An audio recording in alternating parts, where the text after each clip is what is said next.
How to use a pulse oximeter.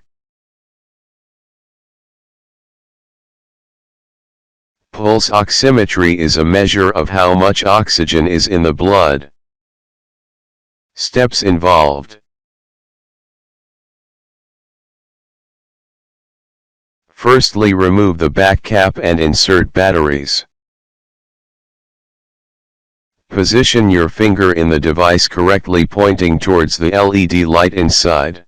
Wait for half a minute. There are two different readings shown. First, oxygen saturation % of blood, and second, pulse rate.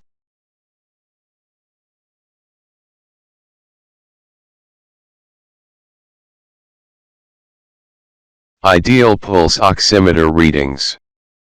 An oxygen saturation level of 94% to 100% is considered normal. Values under 94% are considered low. Precaution.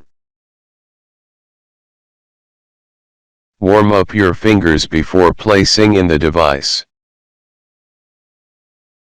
Position the probe correctly. Make sure you are sitting still.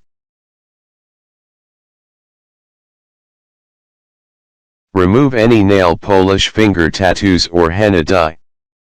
Please subscribe, like and share. Increase Health channel. Thanks for watching video.